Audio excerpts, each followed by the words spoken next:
Pues estamos aquí con Vivek Boray, Sí, que es especialista, es abogado, sí. especialista en los temas de fusión, startups. Creación, aumentando, Ujú. exits.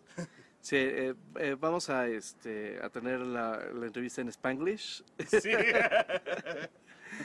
Como en LA. Sí, como me leí. Cuéntanos de ti, eh, ¿cómo fue que te interesaste en el tema de startups? ¿Cómo es que empezaste a ver todo este tema corporativo con ellos? When did my interest in startups begin? Yeah, Yeah, and he comenzado mi carrera en Silicon Valley con una firma muy grande, muy famosa en esta área. I representato Google, and those firm was Wilson Sonsini. So I started my career, and it was I worked with a lot of startups, and I enjoyed kind of working personally with the founders and dealing with working with somebody who had a direct interest in their and a passion for their company, as opposed to if you represent a grown corporation or something, the person you're speaking to, the client, is usually this. No one really cares about what they're doing. They're just looking to finish the job and get out of work. So I enjoyed that, and then I gained a holistic.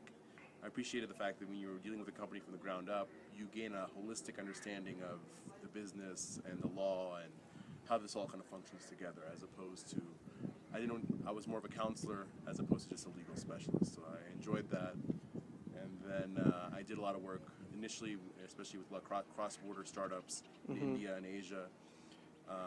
And then my interest has kind of grown from there, and we started this boutique firm with a former colleague of mine from Wilson Sonsini, and we're in Silicon Valley, New York, and we try to work with as many startups, especially global startups. I think it's really fascinating to come to different countries, different places, and see how people are using this model to kind of address the markets and problems in their countries globally. Besides the difference between having a corporate person who just go work and do stuff, and a startup person who's really passionate about what he's doing, what are the other difference between them?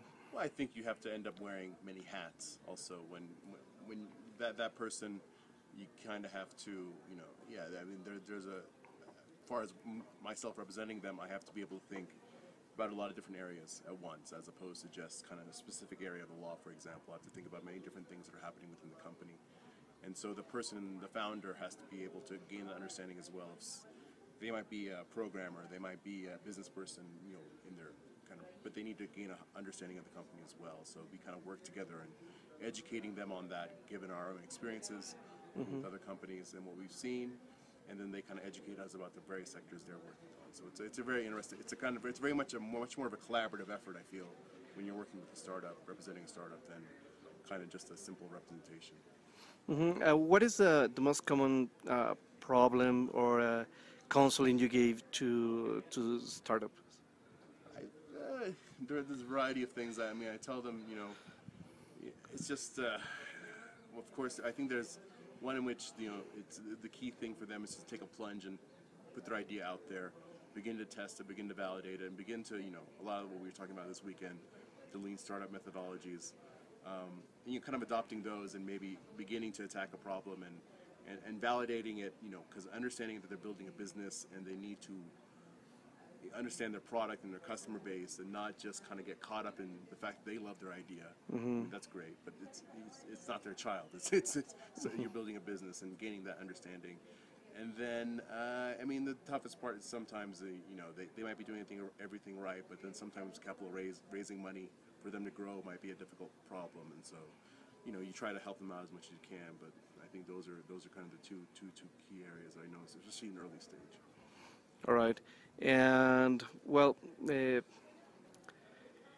have you seen difference between cultures about approaching to startup? I mean, been asked that question a lot, and I think it's the main kind of cultural gap sometimes is just the acceptance of risk and being able to just kind of throw your hat and accept that risk of a startup, and that it might fail, and there's nothing wrong with failing, and the only failure is like never having tried at all. But I mean, the very fact that the kind of the growth of Startup Weekend all over Mexico, I think, is evidence of the fact that more and more people are getting excited about startups, and I think you know, they're starting to have like startup funeral. I mean, you know, it's parties in Mexico City about, you know, people celebrating their failed startups and stuff. So I think that's the main kind of gap to close. I think, because I think the rest, the investment, the money, all that will kind of happen organically as the ecosystem kind of develops and more better companies come. I think obviously with the arrival of 500 startups here and a lot of different funds are beginning to pay more attention to Mexico, that will be a process that happens. But I think the big thing culturally among entrepreneurs is saying nothing wrong with failing. Just go out there, you know, and try your ideas, test your ideas, and I think that's the best thing to do to develop the culture. Sometime around starting this year, I heard the news that, or I heard investors saying that Mexico is growing and is becoming a good place to invest.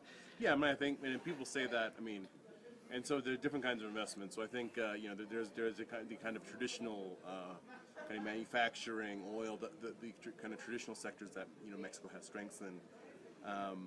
Then there's the early stage startup investing, and I think there's only people, you know, their opportunities are growing, but of course it's to balance that. You have to be a bit balanced when you're investing in that market, to understand it's a high risk market.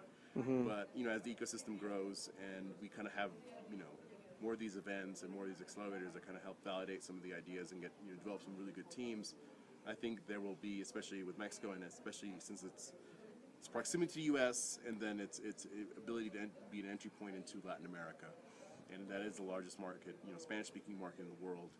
Our big advantages there, and so I think, you know, definitely there are a lot of opportunities to be had in Mexico. So for opportunities for startups in Mexico, be in a good place to start investing. I think so. I think just generally overall the opportunities the economies that are growing are in the, you know, so-called global south, or it's going to be in, you know, Latin America, Asia, and Africa. These are the places in which the ability to kind of really grow at a really high rate is there. You know, as opposed to Europe and the U.S. I mean, you can grow there, but it's going to be a bit more difficult to break in.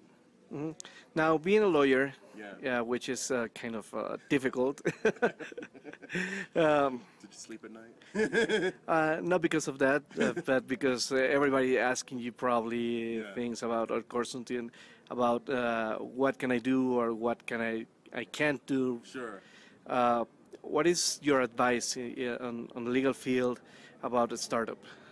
I think for them it's important to find, important for them to find a team of advisors, service providers, be it, you know, kind of people sitting on their advisory board, mentors, lawyers, accountants who are startup friendly and savvy, understand what their needs are, and can kind of be counselors to them and really know what they're doing. And oftentimes it's not going for somebody who necessarily has the fanciest brand name per se. You have to understand what the brand name means within a certain sector.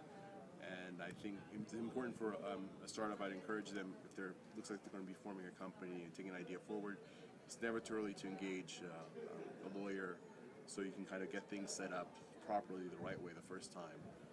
Oftentimes I see where founders lose value is when they've kind of neglected the legal side or accounting side or something like that, and then the Series A investment happens, the outside investor, their lawyer discovers something, and quite embarrassing for the founder, and they're the ones who usually end up taking the hit. So in a sense, you know, finding a good lawyer, it's always a good relationship to kind of cultivate early stage.